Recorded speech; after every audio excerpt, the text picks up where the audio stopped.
I want to welcome everybody to day 2 of the second weekend of Chennai Storytelling Festival 2022. It's February 12th, and we have a wonderful workshop now with Smita Rajan. Smita, please introduce yourself, introduce your work, and lead us in this workshop. Right. Thank you so much, Eric. Good morning, everyone who is from India. It's 8:30 in India, and for everybody across the globe in different time zones. Thank you for being here. Thank you, Eric, for this platform. It's always wonderful to be a part of CSF. So Eric here has been a mentor for more than 10 years. For me, I've always looked up to his work. So I'm very happy to be here. A little about me is I am a Chennaiite, which is the southern part of India. I speak the language called Tamil, and I also speak Hindi, which is the national language of my country, India. I started off as a corporate worm, I would say, and but then my calling was somewhere else, probably. So currently, I am a dance and movement therapist, and I use the modality of movement, the body, breath work, to be with people, learn with them, and also spread the work of healing with your bodies. I am also a trauma-informed therapist, and I'm en route to get a master's in integrative therapy. So it's all learning. It's a learning space for me. And again, happy to be here. And today, the session that we are talking about is using movement and storytelling, two of my most favorite tools that I use very widely to deal with difficult and traumatic experiences. So before we start with the workshop, a few things. We all are an amalgamation of stories in our bodies, right? However, this is a safe space where we are all in together to learn, probably if you are comfortable to share, to hear, and there in this workshop in particular, I of course talk about the two tools towards the process of recovery and healing, which is storytelling and movement. However, these are self-learning methods and in no way a replacement to therapy, to seeking help, and in whatever way you feel fit to help yourself and walk the path of recovering from a difficult experience. Having said that, so we are very close to the day of love, Valentine's Day. So a quick question to get, we have, Eric, we have roughly how many participants? We have 28. So that's wonderful. Okay, so I'm going to kick off with a question. All right. So don't think too much about it, but whatever comes to your mind. Okay, very quickly to yourself. You don't have to type it out, just to yourself. Say it to yourself very quickly. 3 people you love the most in the world. Who are the 3 people, the names of 3 people, their images, 3 people you love the most in the world?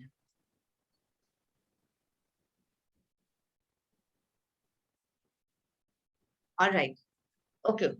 We'll work with a show of hands. Just going to change my view. So how many of us got our names on that list? I'm trusting all of you to be very genuine. How many of us got our names on that list? Show of hands. Our names? Our own names, yeah. Oh, you mean if we love ourselves? Yeah. We are a person, aren't we? How many of us? Nobody. Ah, that's something, isn't it? So easy to share love with others than what you have with yourself, the vessel, right? So self-acceptance is, I call it like a trampoline pad where you bounce off, and that's when healing begins. So self-acceptance is like a trampoline where you keep jumping at and you keep coming back to soar high. And when I say high, it's when you are trying to heal yourself, when you're trying to get there, you're trying to relieve yourself, find some way to not feel difficult. Yeah, so far with me? Okay, so we have a good number. So I just would want if you can use the raise your hand icon. I'm pulling out the participant list. I just need 3 volunteers for this next activity. Just 3 volunteers. Very quickly. Radhika, thank you. Jyoti, thank you. One more. And you don't need to keep your videos on for this. Janet. Okay, we have 4. We have Renu, Janet, Jyoti, and Radhika. Thank you so much. So let's have 4 people, right? Okay. So be with me when we're doing this, right? Whatever happens in the next 30 seconds, whatever happens, whatever I say, whatever distracts you, don't think of a big, juicy, ripe mango, right? Do not think of the big, juicy, yummy, delicious mango. Do not think of it. Yeah, say it with me. You don't have to unmute your mics, but say it with me. I can see your lips moving. Do not think of a mango. So what do you not do? Do not think of a mango. Possible? All right. Okay, very simple. Okay, your time, we begin now. Do not think of a mango. All right. India is a beautiful country. It has so much variety. There are a lot of colors. Yellow being so beautiful, yellow being the significance. And there are so many varieties of fruits which are big and juicy. I love bananas. I love apples. I love all forms of fruits, and I also love yellow flowers, yellow being my favorite color. And this morning when I was having breakfast, I was thinking of not eating too much because I have to be in this workshop and ta-da, ta-da, ta-da, ta-da, ta-da. Okay, all right. So I have all smiles. So just with a show of hands, did you think of mangoes even twice? Once is fine, but twice? Did you think of mangoes? Yes, there is a nod. Jyoti says yes. Renu says yes. Radhika, yes. There's one more, but I'm not seeing the person here. Okay, there's just 3 of you. So all of you thought of it, right? You did. Yeah, can I have you saying a yes? Yes, you did. Yes, Smita, but I wasn't thinking all the time of mango alone. When you said Not all the I time. thought of banana, when I thought I was thinking of sunrise, and you said yellow, I was thinking of a yellow dress because it happens to be my favorite color too. What a coincidence. Lovely. Thanks for sharing. All right. So, but you did think about mango, right? There was a passing thought. You did not. Janet did not. I didn't know, because to stop myself from thinking about mangoes, I visualized an apple. And then when you were talking about yellow, then a big banana. So I was doing whatever I could to stop Thinking mango. about it. Thank you so much for sharing that, chat. Thank you so much. So Same you did here. Same here. I thought about an orange persimmon to get away from the mango. get away. Yeah. Yeah, I'm just yeah. using those words, right, to progress. Okay. Right. Thank you so much. Thank you so much. You can all put your hands down, virtual hands down. Thank you very much for participating. It takes a lot of effort to not do something. And it takes a lot of effort to suppress a thought. But when we go through a difficult experience and we avoid it, we suppress it. And we do not want to resurface the thought, the memory. What we are basically doing is making such extra effort and giving it the due attention. And therefore, it becoming a very important or a primary thought, which keeps coming back again and again and again, and it keeps going in circles. So suppression and avoidance of thought and experience is actually counterproductive. And this is not something that we prove by doing a mango experience, but this is a research-based uh,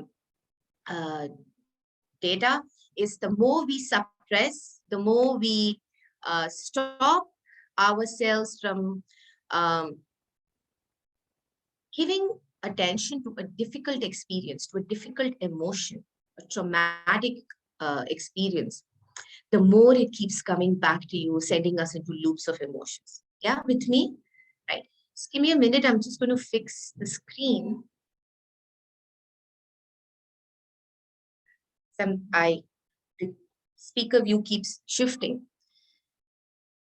Right. Okay.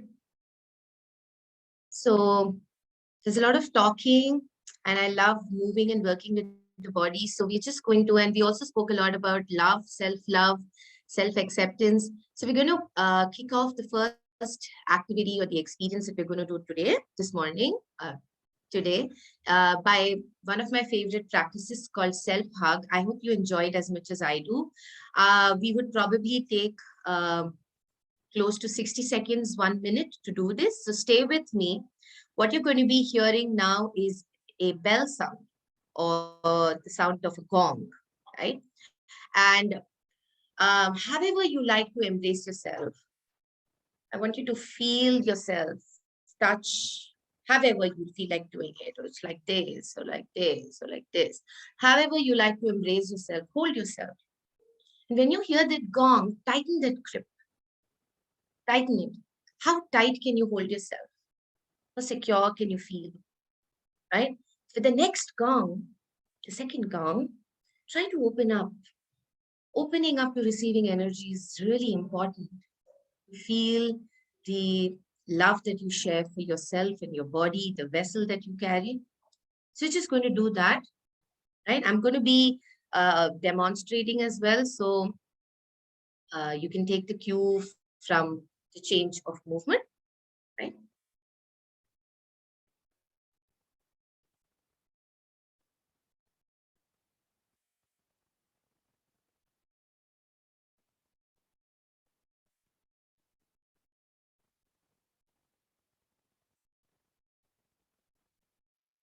I just need one person to tell me you're able to hear this. All right. Thank you, Jyoti.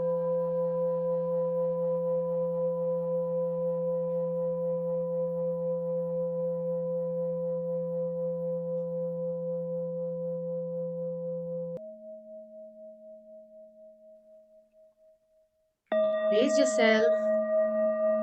How hard can you hold yourself? Tight. Feel the vibrations.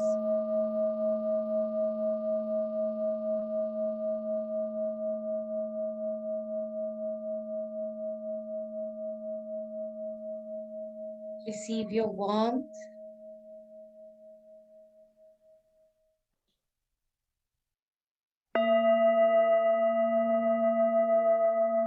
Out. Spread out your arms to receive this energy.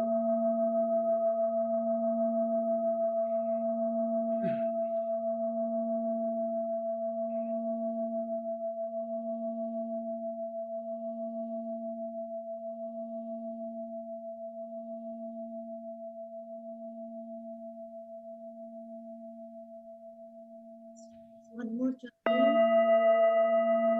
Yourself in an embrace. How tight can you cuddle yourself?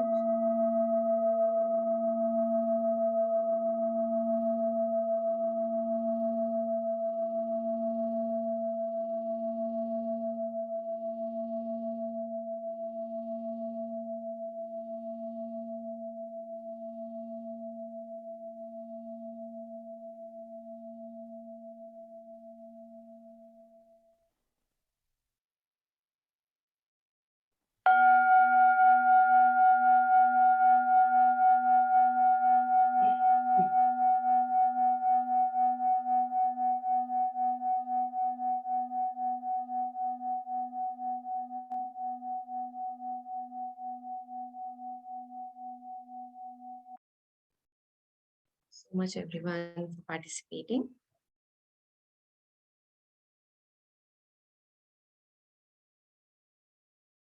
All right, so now that brings us to the beginning of the workshop. And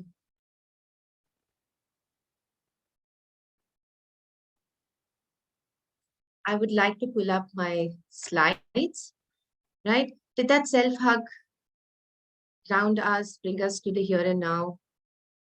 And the people who participated in the 3 names activity, did you give yourself all the love? Oh, I didn't take your name, but I love you. Did Jyoti tell herself, I love you, Jyoti. It's fine, I didn't take your name, but I do love you. Yeah, did. Renu, you said. I did. I did. Thank you. Most welcome. Thank you. Right. So before we move on, let me pull up the slides. So I would be sharing a few concepts. I will be talking about trauma, difficult emotions.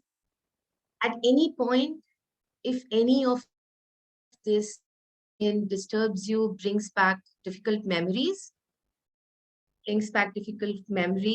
feel free to shut the camera, take a walk, come back. I'm always here. And at a moment when you feel that something is not clear and you want to talk about it, you can probably raise your hand and I'll be happy to answer questions. Of course, there is a lot of time that I want to give towards sharing not your stories, but what came up with what we did today towards the end of the session. So here we are.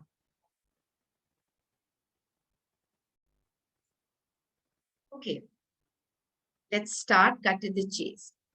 Have you experienced incidents that have caused you physical, emotional, and psychological harm, distress?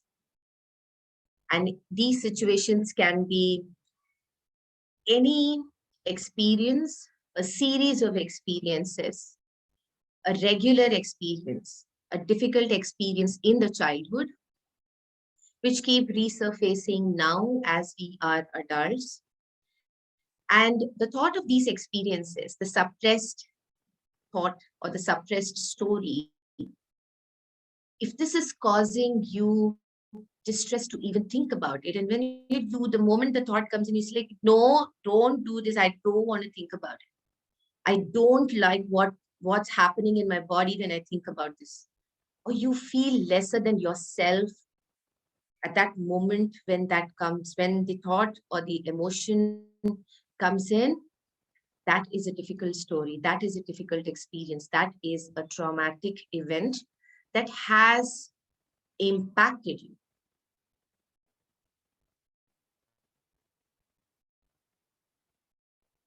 Sometimes we as humans always want to soothe ourselves. We always want to be happy. Nobody wants to be sad. There's even a song that says, we always want to be happy. Nobody wants to be lonely. But if the happiness is at the cost of suppressing emotions, if the happiness at the cost of suppressing difficult experiences, they are going to come back in multifolds in the form of physical harm, feelings of pains in the joints, arthritis, feeling of anger, feelings of anxiety, feeling of having a disconnect with the body part or with the body itself. All of these are substantial evidences to denote that this person may have had a traumatic or a difficult experience in the past. We may or may not acknowledge it at the moment right now. But if these are the things that keep coming into loops with you, what you probably need to do is revisit, if there is a story, or if there is a story that you're sitting with today in this session, let's bring our thoughts and feelings towards that story, which is making you feel difficult, because that's why we are here. Right? Now, how does this difficult emotion make one feel? Makes you feel distressed. It makes you feel lesser than yourself, makes you feel really lonely, busy, right? So a few responses on the chat, please, on what does a difficult traumatic experience, what are the feelings that you associate with it? It need not be what you are feeling at the here and now, but what are the difficult experiences or difficult emotions and feelings that you relate with feeling a traumatic experience? You can put it on the chat. Can I see the chat? All right, I can. Does this bother you, the view? Does this bother the view of what you are seeing in the PowerPoint? No, it doesn't. Thank you. Thank you, Renu. Lost, tight, head pain, yes. Makes one feel small and insignificant. Blocked, stunted, tension in the body, you stop breathing. Yes, that's one of the feeling breathless when you think about the event. It's a classic reaction of the body system. Terror, hard to breathe, sad, less than myself. Thank you. Thank you. Thank you for sharing. More power to you, Smita. More power to you. Thank you. Thank you for sharing.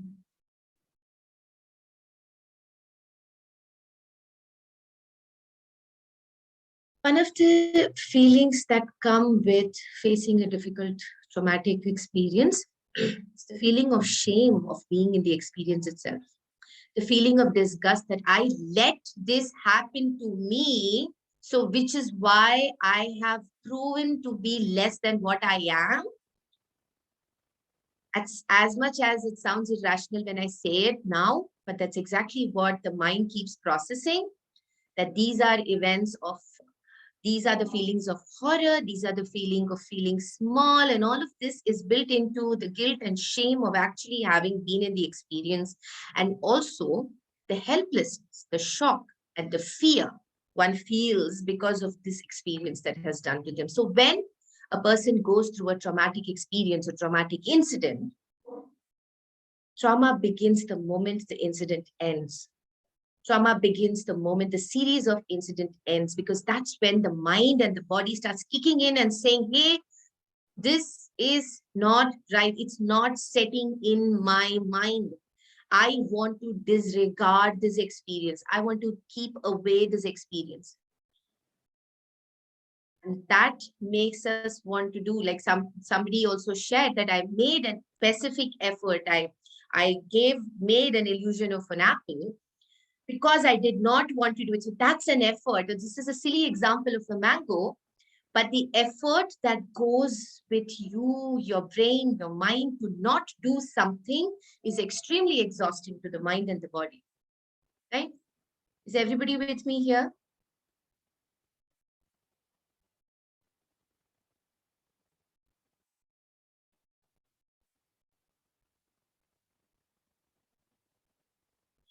So when a person undergoes a difficult experience, a traumatic experience, what happens during the experience is the body goes into what's known as the emergency mode. Any thoughts on what you think is an emergency mode? Smita, is it fight and flight response? Absolutely, bang on. It is the fight and flight response, but that's a jargon. That's a jargon. But what really happens in the fight flight response? So more specifically, why does the body get into the flight fight response? Any thoughts? You feel you are being threatened, you know. And what happens to the body? You are getting there. And what happens to the body? The body kinds of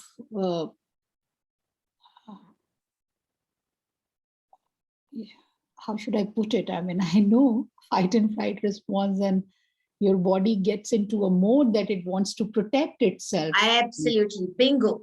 That's exactly what I was looking for. So the body goes into protection mode. The body gets into a mode where it is fending for itself.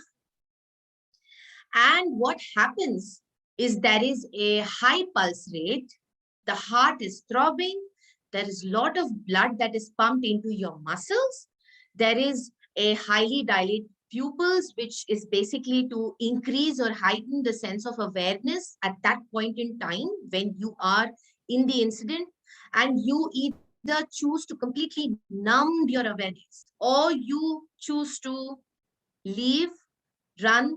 Both ways, the body is equipping yourself. The brain is actually equipping you to say, hey, I am giving this, I am doing what I can. Either you run, for which I have given you extra strength in your muscles, or you freeze and you shut down. And that's the choice we make. Now, we are not going to talk about the why and how of getting into during a traumatic incident, because that's a discussion for a separate session probably. But what we're going to do is understand what really happens with the body, because that's going to help us to how we can use these tools effectively, right? So stay with me. If some of these terms feel little alien and you feel that this is too much, I'm happy to share the session notes with all of you, and probably that would be some help, right? So coming back to where we are. So in how Jyoti helped me out, so I'm going to use a jargon and I'm going to call this that the body goes into a complete reactive response state. So the body goes into a state where it is equipping our cells to counter the stress that the body is going through, the anxiety that the body is going through. And this is also characterized by a hyperarousal of the sympathetic nervous system. Again, a jargon, I don't want to go into details, but the people who understand the nervous system probably it'll ring a bell for them, right? The trouble is the body stays on this mode continuously, even after the traumatic incident. And if there is no regulation, if there is no calming down, if there is no soothing that we say, hey, it happened to you, I am here, share it with me. And if that doesn't happen, the body keeps at being in a dysregulated state. And this affects the body's response to stress. Therefore, a person who has been through a traumatic incident or a difficult experience counters every trigger with the basic primal emotion of probably anger, violence, anything that would make me feel reassured back into this body to make my emotions stay away. So if you find someone behaving in a violent manner and saying, responding in angry reaction all the time, resorting to violence, slapping, or just walking out of the room during a session, or just thumping and saying, oh, you are an idiot, you're so useless, I don't want to even listen to what you say. I just say give them time, sympathize with them, empathize with them. Sympathize is probably an incorrect word, but empathize with them and say that, hey, it's okay. You are probably the result of an incorrect body response to stress, but I am here with you and I hold this space to be safe. And that really works. And that really works for the person to feel reassured and back into their bodies. Now, I'm going to share a very interesting model which can be used with our kids. I had used it with my 11-year-old, and I find it very interesting. So this is the hand model of the brain, and it's been given to us by Dr. Dan Siegel. So it's a very simple model. And if you can see me, Manjiri, you are on my screen. So can you see me can you just let me know if it's a thumbs up if you're able to see me? All right, okay, so good. So this is just use of palm, right? I'm using my left palm to explain, right? So if you think that this is the model of your brain, right? The thumb The thumb is what the big feelings are, right? The feelings like anger, stress that lives with us, the thumb, and it directly connects us to the palm, right, to the downstairs, to the brain. And the other fingers are like the thinking brain, right? What here it says as the cerebral cortex, the thinking brain, right? And this is the amygdala, the emotion center. The thinking brain, if you see, it's protecting your emotions brain, right? Why does it do that? So that whenever there is an impact to your emotions and your feelings, your thinking brain is protecting the emotion, saying, hey, this is the right emotion. Hey, don't worry about it. Hey, regulate yourself, regulate yourself. But the problem is when it flips. So when it flips, the emotion becomes vulnerable and open to feeling immense stress response, right? And the prefrontal cortex is no more connected with the emotional brain to tell you, regulate, regulate, regulate. It keeps saying, but the poor thing is left without a blanket, isn't it? So whatever we are going to be doing today is take from here to here. We're going to try to do this,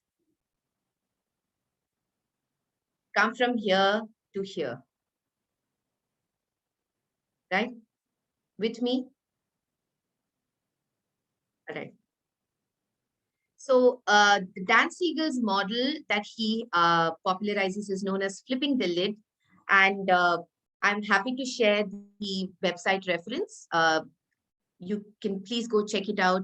The way that he explains how to talk about it to children, because according to science, it takes 25 years for the brain to completely develop. So children are the most vulnerable to emotions. So for all the mothers, caregivers here, for all the parents here, I think it would be helpful.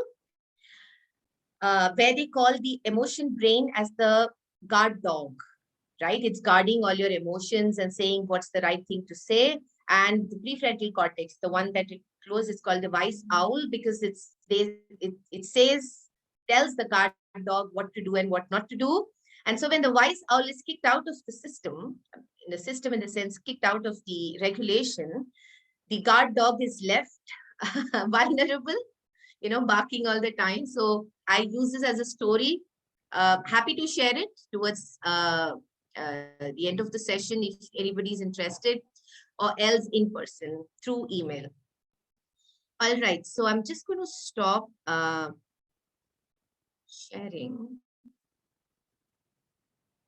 and open the floor for any questions, anything that you would want to share, anything that rang a bell, something which did not sync with you before we go to actually talking about the tools. Some things which rang a bell. I have some on the chat box. Love the story. Thank you.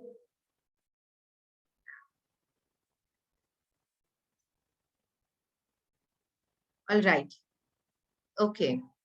Can you write the name of the person? Yes, would love to hear it. Sure, Smita. It's Dan Siegel. I'm just going to pull up the slide so you can see it again. So thank you for being with me till here, where we were talking all concepts, and now we're actually going to put a few things into place. We are going to work with storytelling and movement, and of course the body. And we're going to see how to close the flip. Close the flip. Yeah, I like to say that. Close the flip. Jyoti is smiling. Okay. So that's for the person who asked for the name. It's Dan Siegel. It's on the right-hand side bottom. Right. All right, so next slide. Okay. Now we come to using storytelling. So all of us here, at least the majority,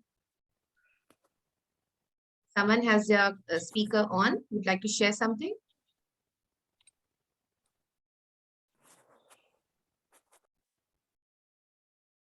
All right. Right. So stories, all of us have our experiences with stories here. And I take it that we are either curious about it or have been using it for a good amount of time to own the modality of storytelling in some way, the way that we feel closest to us. So when I'm not here to talk about what storytelling is and how we construct a story, but I'm here to offer a method or an option of how stories itself can be used for doing as a tool to restructure, reconnect, and restore. I'm going to go through these concepts and try to put them very simply. We saw how the stress of an experience can either numb, overwhelm a person. But when we go through a difficult traumatic experience and we try to revisit the experience, or the experience keeps coming back to us, it doesn't come in order, does it? It comes in flashes. It comes in a way where you are at the center, and there are thoughts of what happened to you, how it happened to me, the emotions that you feel. So you either fragment the event itself, or you disassociate with the event, or you have a numbing thought process towards the event, right?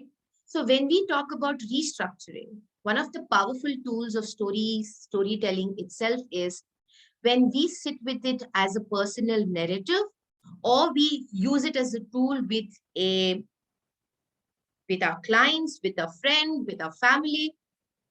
What we are offering them is to put the jigsaw puzzles together, give it a sequence and an order, where you give them a chance for understanding and reorganizing the story for their own self. We will be doing this. There's going to be some self-work that we will be doing towards just after we finish with the concepts. So when we organize our thoughts and structure as to what really happened, there is a way that we reconnect to revisit the emotions. But this time, you are not going to be overwhelmed by the negative emotion or the difficult experience and the emotion associated with it during the process. You probably come with a more powerful, a more positive overtone to revisit it, or probably even a neutral one. And that is always better than an unhelpful emotion, isn't it? So I think an example that I would like to share is I had this person who came in for anger management, and a small incident in the workplace caused a whirlwind of emotions, and then the organization sent this person for an anger management session. And as we got talking about the incident and what happened during the incident, what was the emotion that he felt, how was his body, bringing in awareness, somewhere I knew that this was not probably just this incident that triggered. So as we got talking, he expressed that he has already been through a difficult traumatic event where in the army, an ex-army person, in the army, he had lost one of his partners, the 10th May, and he was not able to deal with that emotion. He said that, how could I do it? Because if we know somebody from the armed forces, we would understand when I say this. They are extremely territorial. They are army people, the people in the defense, they click with each other and they take care of each other, right? They are their own caregivers for each other, right? That's how the conditioning is. Right? May I add something, Smita? Yeah, sure. I can't see you. Can you tell me your Okay, name? no, it's okay. I'm Jyoti here. So, Yeah, Jyoti, yes. You mentioned army fraternity. So I just want to highlight my husband is an army officer, ex-army officer. So there is something called buddy system, you Buddy know. system here. Yeah. So, Absolutely. yeah. So Yes. I thought that would kind of help. Yeah. You always stay Yes. together, and what you're talking is, I gather, Yes. about the buddy system. Yes, and they actually, especially when they are in a field posting where there is a war, they just develop a bond which probably a commoner like you and me would not understand, right? So that this, so he felt so responsible about the loss of his partner, and he kept telling himself that I have not been what anger are you talking about? I could not do the basic thing that I was manufactured or trained to do. And that's when we got back, and I said that, let's sit and do this story. And we literally wrote it in the form of where we did a reconstructing, which I already spoke about. And then we start putting the pieces together.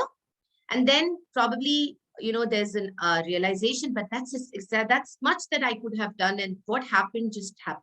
And just let things be and not add the emotional distress to it, right? Now, the last part is restoring. Restoring is, so I have to say this with it. So when I started using storytelling as a tool to work with the community, I had a chance to work with the sex working community in Mumbai. And this was at least 5-6 years back, before the COVID hit us, well before the COVID hit us. And one of the things that was overwhelming for me as a storyteller at that time was the way in which this particular person, the way she was telling what happened to her as if it's a new story, and I was abducted at 10 and this happened, and then after that it was, the disconnect with the story itself, as if it was something that just was, she doesn't want to be emotionally involved with. Now that happens when we spoke about this. That happens when we want to completely disassociate with the experience. We want to just shoo it away and say, I don't want you to trouble me and trouble my balance right now. But when that's not addressed, it's going to come back in circles, in multiple folds. We already spoke about this, right? So when something like this happens, when we go through restructuring, reconnecting and restoring, we start putting in the emotion that I must have felt, the imaginary, using the imagery. What were your emotions then? Something like what we did at the start of the workshop today. What were your emotions then? Clearly, you can feel the emotions, but you are more in control in the here and now. And that's what makes the healing process too, right? So we are going to do this as an activity. And I'm going to stop sharing. So I just want, I would request all of you to participate. This is a completely self-processing work. You do not have to share it. You do, unless and until you feel that there's something has changed, or you feel that you want to say something about it, please do. It always helps. But what we really need to do is pull up a pen and a paper. It's going to probably take 3 to 3.5 minutes. And we're going to be very quick with this one. Pull up a pen and paper closer to you. And before we do this, a few deep breaths.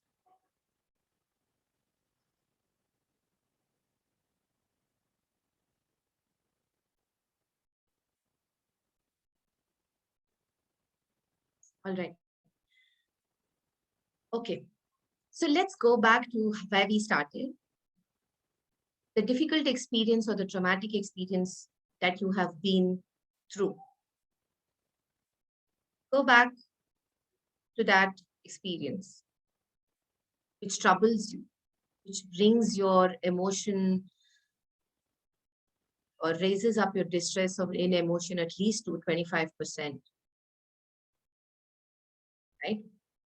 And don't stick to structure. There is no right or wrong answer. We are not going to see what each other are writing. We don't need to have a good vocabulary. Let it be a free flow. On a sheet of paper, think of the one or the many or the series of incidences that make you feel emotional distress. Just put in all the words that come to your mind. All the words that come to your mind.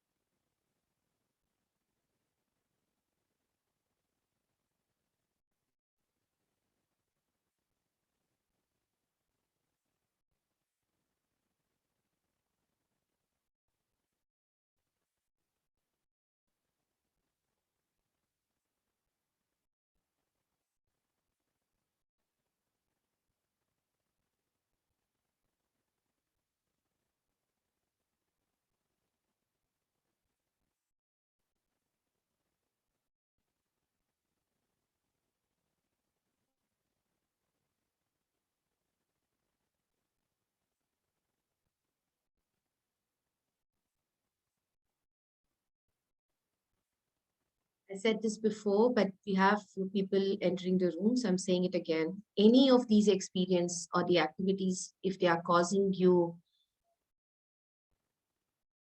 distress and you don't want to be on camera, feel free to switch off your camera. It's okay, as long as you promise to come back to us for the next experience.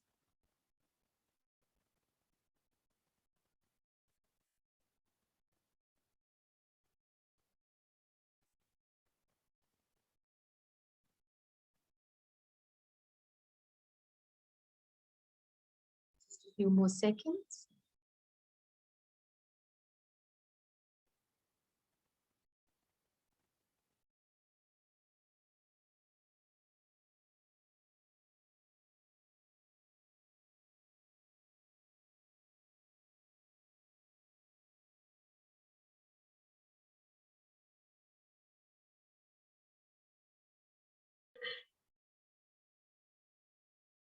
All right. Much I've loved to make this a very self-paced activity, because it's a 90-minute workshop. I'm probably sticking for just a few minutes, just to make you experience what the tool is, right? But however, when one tries to do this, I would strongly advise it to be a very self-paced, a very how much ever time you need to take the time you need to. All right. Okay. So among the words that you have on the sheet of paper, okay, to yourself, circle or mark in any way that you like the feeling words, all it with an emotion, a feeling, anger, anxiety, fear, sadness, jealousy, disgust, anguish. All of these are just examples I'm throwing in here. You may have a lot more. Things that seem a little vague but also relate to your feelings, mark that. Mark that. Yeah. So I'm going to look at Heidi and Janet to give me a thumbs up if they are done. Okay. Just a minute. Janet says done. So I think I'm just taking. Smita, we need to mark the words that relate to an emotion or a feeling. I just gave an example of sadness, anxious, jealousy, disgust, irritation, anything that is talking about your emotional state, feelings, right? All right. Okay, once we have done that, on the same sheet of paper or at the back of it, right? If you could just write down as 5 to 10 bullet points, as sentences, just sentences, one-liners as to what really happened that day, what happened to you in the incident, what happened to you in the incident, just what happened. If that's difficult, one of the things that we can do is you feel like you are the drone in the event. And if you are the drone and you see yourself, what would the drone see as to what are the events that happen? It's called the drone's view to the event itself.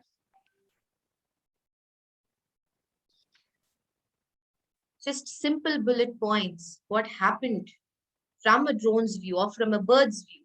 A little birdie watching the whole thing, witnessing what happened in the event itself. Very short bullet points, as long as you understand them.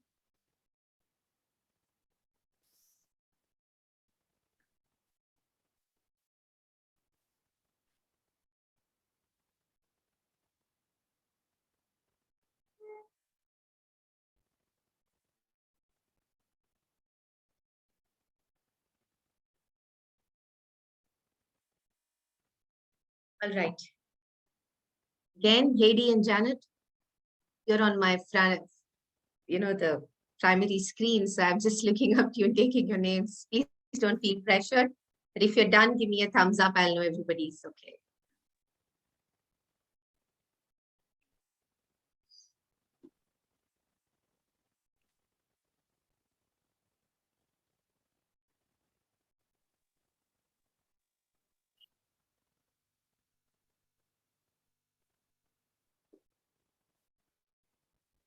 So Smita, I just had a question, very, very small one. The first thing we try to do is how it makes you feel, the incident.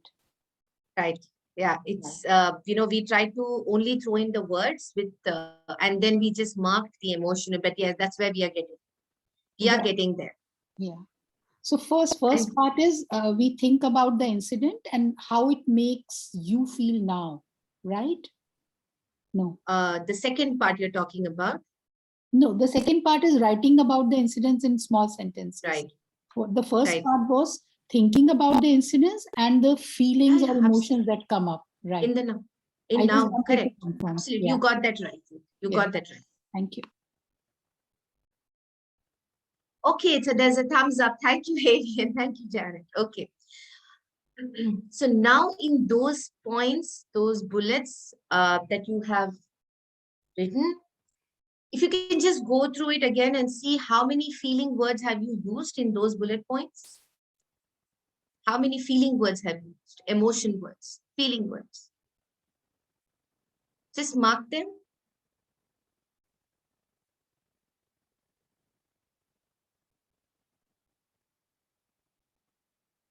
And compare them with the emotion words that we did before, just the words where we marked the first part one of it, where we, right, you've done this, right? Now compare the number of emotion words in the part two, where you wrote simple sentences and bullet points. Compare the number of emotion words in this part with the first part, where you just wrote random words that came to your mind with respect to the emotion. How many are they? Is there a difference in the number? Is there a difference in the number? Okay. Can one of you unmute your mic and let me know if there is a less change? What's the yes, please go ahead. I had 9 in emotion words about how I felt, and 0 when I wrote what happened. Versus 9 and a 0. Okay, thank you, Haley. Janet?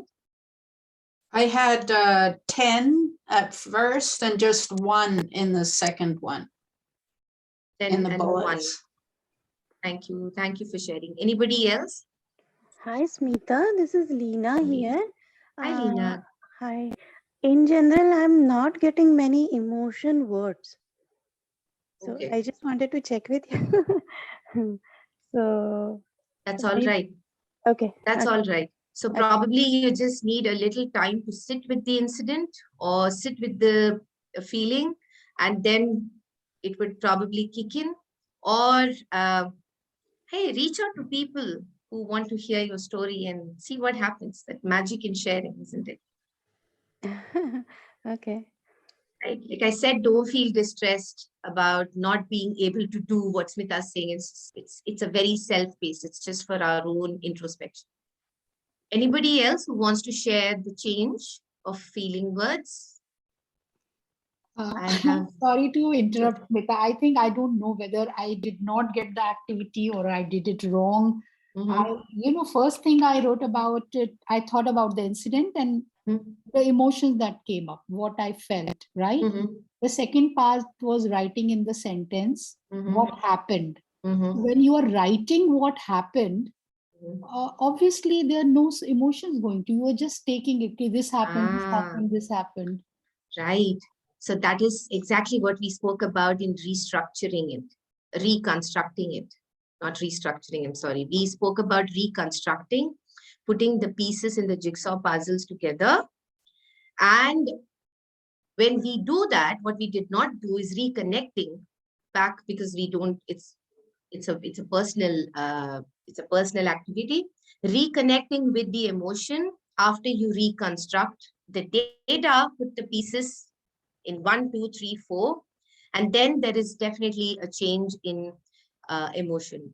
Just to clarify, the first part was to think about the incident or incidents and put in words that just come to your mind. They need not be emotional words. Any word that comes to your mind.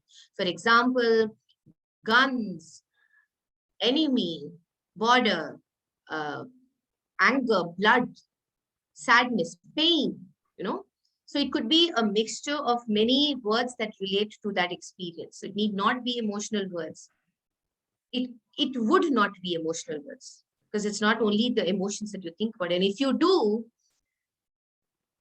I would recommend you to do this activity every day to see if there is a shift in that perspective, right? So, Smita, Right. so first we think of the incident, then the emotion. At what point do we Right. relate it to the body? Just getting there, Eric. The body is coming in very soon. Thank you for flagging that. Right. Right. So there is a change in the number of feeling words, which means that when we reconstruct, when we put the jigsaw puzzles together, what we are telling ourselves is what I also said about one of my uh, uh, friend and client, is putting into place all the things that happen and to actually see if the emotions are in place, or basically not validating, but basically looking at it with a different lens and say that this is what happened and this is what I took away from it, right? And there is definitely a shift. There was a 9 to 0 and a 10 to 1. So there's definitely a shift. So this this is one of the things that we can do with the stories or with the experiences. And this is research proven. I'm happy to share the work by Dr. James Penbaker. And what he suggests is 15 to 20 minutes every day of this activity, where you go through putting it, constructing it into what happened, and then restoring the emotion to it. It not only helps a person to be internally focused, right? It also leads to many physiological changes, like you start feeling better, you start sleeping better. There is a better short-term memory. There is better social connection. So these are all in loop. I'm happy to share the research for people who are interested, right? Okay, now I'm addressing to what Eric said about using the body. So like how we started, and this is my favorite part. This is close to home for me. The body and the movements.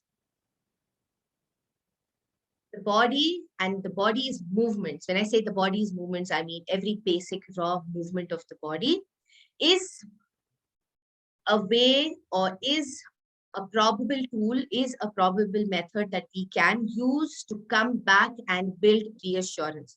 We already started with the self-hug, where I asked you to, hold yourself tight with the sound as long as you hear the vibrations, and then release and allow to receive, and then again go back. So the body is constantly at a the body is constantly with you. You're equipped with what you have to feel more in yourself. When we spoke about the flipping model of the brain, right? What happens, one of the best things to do to regulate ourselves is to work with our bodies, right? First, so that it kind of regulates your emotions for us to start working with emotions, with the thoughts and the mind, right? So we're just going to very quickly get into an experience, and I'm going to stop share. So one of the experience that I like, and I also call it weather through the storm, right? I'm going to be playing a music. And imagine or think about your legs and your pelvis, everything below the pelvis, to be rooted and stuck, forming the trunk of a tree, right? Forming the trunk of the tree. And as you move your upper body, right? And in case you're sitting on a chair that moves, probably I would recommend you to get up and do this, right? So you hold your legs and the lower portion of your body like it's the trunk of a tree. How is the trunk of a tree? How is a tree trunk? Stable. Stable. right? It holds you. There's a grip, right? So it's going to go, this is going to be a tree trunk, and these are going to be, the upper body is going to be how the tree itself is. So either you be a banyan tree, a pine tree, a palm tree, whatever comes to your mind. Marina has trees at the background of her video, right? So that's a good start. Imagine that the tree is going through a storm where the current of wind is slowly, intensity is starting. How are you going to make yourself stay where you are? It's up to you, right? How are you going to work your way through the storm with your bodies? It's up to you. Let's try this.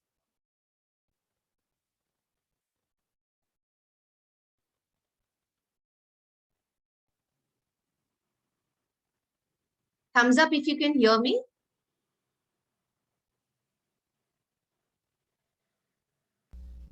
Breathe in. Imagine that your lower part of the body is holding you firm to the ground. The only part which moves is the upper body. How are you going to wade through the storm? The storm shaking you fully? Is it on one side?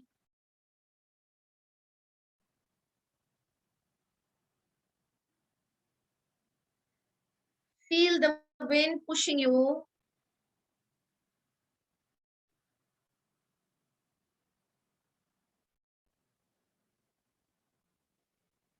You can do this as you are comfortable with your camera shut.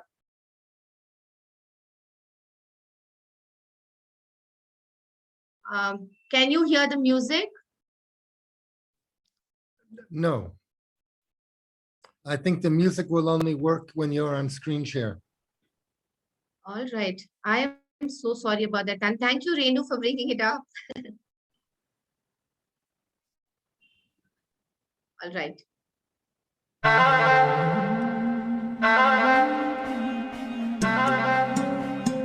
Thank you. Round your legs, the lower part of the body. How is the storm hitting you? Shaking you? If it's moving you, how is it moving? The upper body is balancing for all the wind.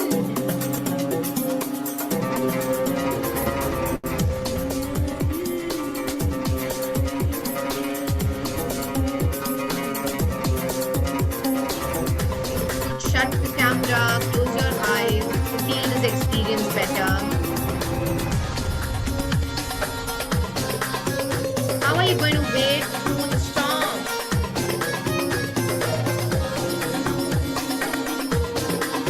The wind pushing you.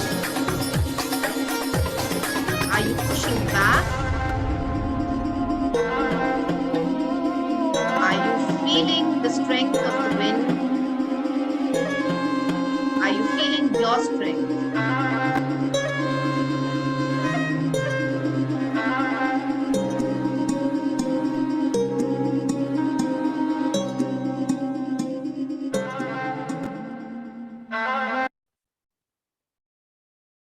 Thank you everyone for participating.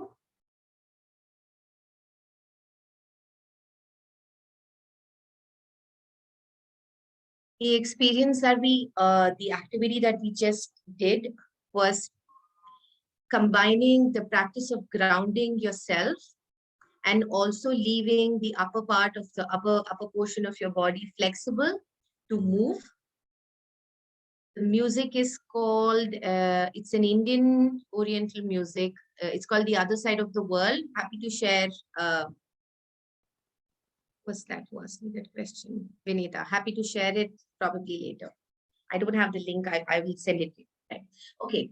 So this was a combination of using a grounding practice and also keeping the upper part of the body mobile. Now, why did we do that? When we talk about a storm, when we talk about holding your ground in the storm, what we are talking about is what does one do when there's a storm and one wants to stay in a place, is you find your most strong part. Don't we do that?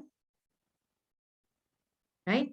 So when a difficult experience hits you like a storm and unsettles you, would you like to hold your strong ground and work with your strength, or would you like to relax? What would you like to do? Anybody? Hold my ground. Hold your ground. Work with the Lady. strength. Like the legs were our strength, and we were kind of constantly trying to put the pressure and be in the ground, you know. Right. Yeah, Heidi, you were saying? Sometimes you have to move with the storm. Sometimes you have to allow yourself to be flexible and move where the wind takes you without trying to, or the strongest part of you can get. Yeah. Can hold you. Yeah. Thank you, Renu. Thank you, Heidi and Jyoti. Smita, for me, sorry, hi, it's Radhika. So Hi, for Radhika. me, first submitting and being vulnerable, and then creating my own strength from there. Because if we are not open, if we don't break our hearts open, if we don't give the permission for the heart to break open, we're not going to be actually getting out of it at all. So we're going to be living with this experience, but it's about, trying to take that parallel road and recognizing that there's another four-lane highway apart from the wooded highway. Absolutely. Yeah. Right. I like how you said that I like to be vulnerable and open to finding my strength, right? When you are anxious, when one visibly goes anxious, or there is a tantrum and you're angry, what is the person with you generally say? Or what do we say to somebody we see angry? We say, relax now, calm down, relax, right? And that's so counterproductive, because what happens typically is, I'm so glad Radhika used the word vulnerability, right? When you find yourself having to deal with so much of distress, the least you want to do is be so vulnerable and relax. What you want to do is focus your vulnerability to finding strength in the vessel that you have, and that is your body, my friends. Because it's something that you are born with, it's something that you're nourished, it's the vessel that stores so many stories and experiences. And if we don't start working with the vessel itself and put everything, it's all about the mind and I need to think differently, I need to behave properly, won't work. It makes you more vulnerable. And I say that with a teeny bit conviction when I say that, right? So very good thoughts, very, very interesting and good thoughts here. So I would like to, there's little time. So I'm just going to bring another experience here. Probably I would end it with that very small, no music for this one. And of course, shut your cameras, please, if you want to. One of these experiences, which I really like to do, is where again, you put your feet on the ground, shut your eyes, or however you're comfortable in your safe space. Bring your awareness in that part of the body where the breathing holds. When I say where the breathing holds, where can you notice breathing in your body? For some people, it could be the chest. For some people, it could be the neck. Some, the belly. Look at your body. Bring all your awareness to the vessel and see where the breath is making the body move. So when I say body and its movements, where can you feel the movement?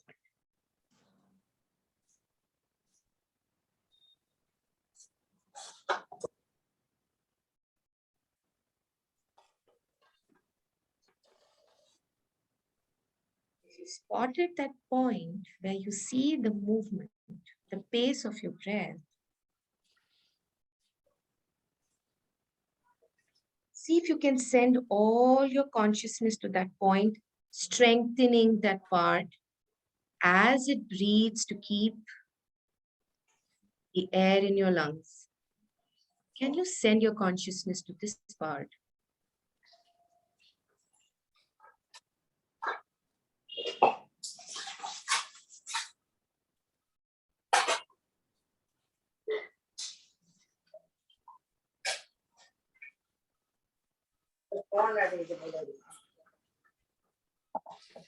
May I request the person who's mute? Thank you. Sending in all the strength that you can to that part of the body. It's keeping you alive. Bring in your consciousness.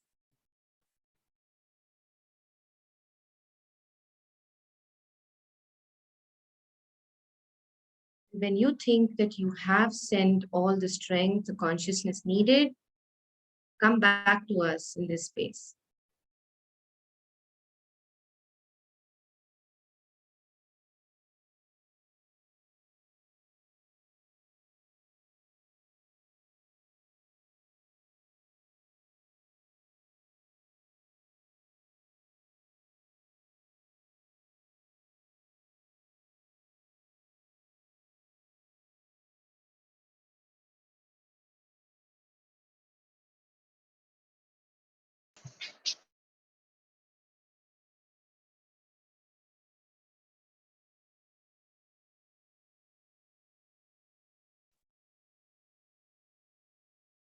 Second more, we all come back to the here and now. Thank you everyone for participating. Did that feel, how did that feel? Anybody who felt unsettled, it felt good, Renu. Anybody who felt unsettled, overwhelmed, thank you, Hayley. Right? Anyone who felt overwhelmed after the session, there was no sound, Alka, there was no sound at all for this practice. Anybody who felt a little difficult, please talk to somebody who's with you, or write out what you feel. Don't carry the burden of the feelings that may have come up because of this 90 minutes with me. That would be my request. On that note, I love telling stories. That's why we are all here. So I just want to leave you with a story before I open the, we get ready to share and talk. So there was this lovely eagle, very proud about its wings, always ready to soar high up in the sky. And whenever it was soaring, the bird would always look this way and that and imagine and say, I am the king of the sky, I am the queen of the sky. A day started when the eagle was soaring so high and there was something so glittery, attractive down below on the ground, and it just swooped in to touch and take away the glittery substance. And when it did not see what was there. It said, what was glittery from far is not something that's nice. But here I am. And it just touches space and just flies away. But the next time the eagle was sitting, it could feel a stink around. The next time the eagle was sitting in that, on the top of a roof, it could feel that there was some dirt, there was some smell around it. So it said, oh, this place is so filthy. Why do humans have to be so filthy? It's so much filth. And it just soars away from there. It just flies away and goes and settles on another branch. And then again, it feels the stink. It feels that it is so dirty. And it's angry. So dirty. Why is it so dirty? Why is it dirty everywhere? Then again, it shifts location, goes to another space. And again, this time it's so sad. It says, it's like, why everywhere I go, why is there so much dirt? What's wrong with people around me? Right? The emotions keep going from anger to sadness. And then there is a lot of anxiety. Why is there so much dirt? Am I not able to find a spot which is clean just for me to stay perched for a while? I can't tolerate the smell that is around me, right?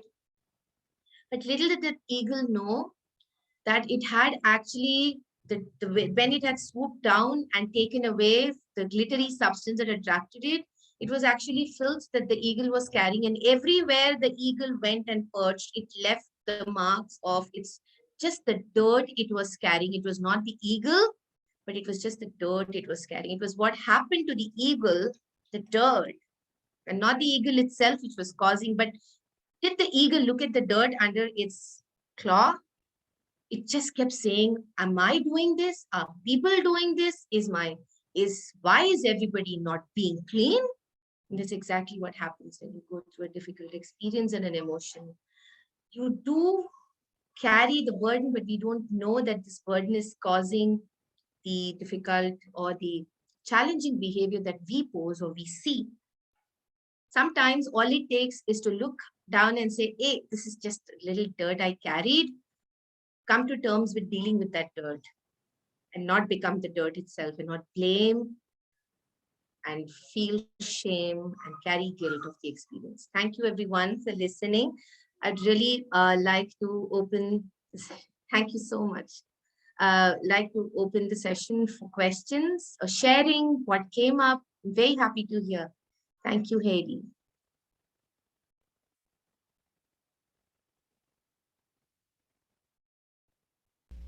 I love this story. Thank you so much. Thank you, Heidi. Thank you. Happy to share. Thank you, Radhika. My email is Eric. Can I share my email ID on the chat? Is that okay? Of course. All right. Hi, Smita. If I'm permitted to kind of share, can you guys hear me? Yes. Yes, I can. Yes. Okay. Yeah, my network is not. I've been doing a lot of somatic work. So I completely believe in the psychosoma of trauma. And also I've been working on my inner child. And in your session, it was really amazing because there's been a lot of childhood trauma. And my pattern has been, I'm from Sri Lanka, but I keep running away from Sri Lanka. So 10 years, I was in India in university. Then I came back for 4 or 5 years. Then again, I went away for 7 years.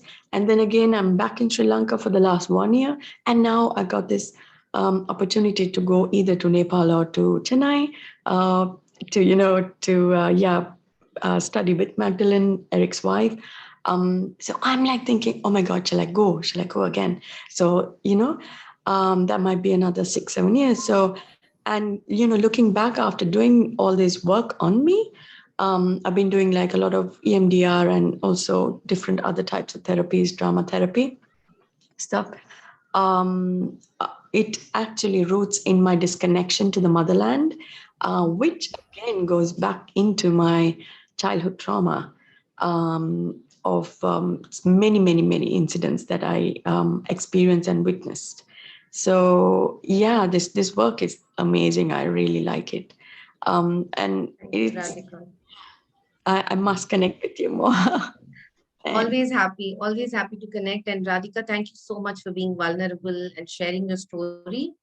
I think it's a way that all of us can connect with each other. It's not only by your own stories that one can heal. It's by another person's story that gives us the hope that there is always a way out than what I'm feeling right now. So thank you for being that person, Radhika. Really appreciate it. Thank you everyone for your kind words on the chat. I'm very happy to connect with everyone here. So please reach out to me. My email ID is there. Thank you, Eric, for this platform. Sure. Thank you so much. And we have another few minutes. I wanted to say that most of the traumas on my mind these days are self-inflicted, where I feel terrible about something I did or didn't do or something I said. And I just want to curl up and, curl up and die, curl up in the fetal position. So I'm wondering how to work with this, to curl up and then to try to expand out. This back and forth between contracting and expanding. Any thoughts about that?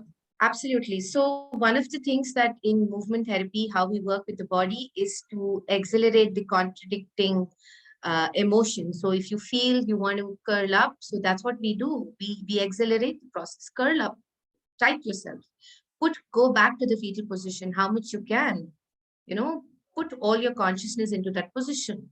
What are your thoughts? How do you work with it? And then when you expand, it's like, bringing in like an atom bomb, bringing in all the focus, and there's a boom.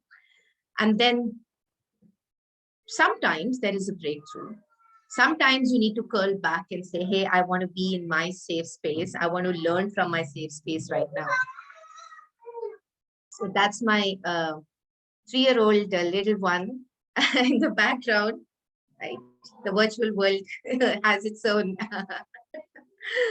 positive and negative, but a good thought, Eric. And another thing which I would have loved to do today is a dualism, which I wanted to bring in, but I was a little unsure how it would be in a virtual platform. I haven't tried it, so I didn't want to risk it. But another thing, just to answer to Eric, is to have it shift in rhythmic focus. What can happen is play a very constant rhythmic music, like 1, 2, 3, 4, 1, 2, 3, 4. Keep going with the constant rhythm, right? And keep settling with your body, the same rhythm, and then experiment with 1, 2, 1, 2, 1, 2, 3, 1, 2, 3, 1, 2, 1, 2, 1, 2, and that kind of takes your mind off from your emotion at that time, and where the nervous system is working in both ways, right? You're concentrating on the rhythm and also the emotion.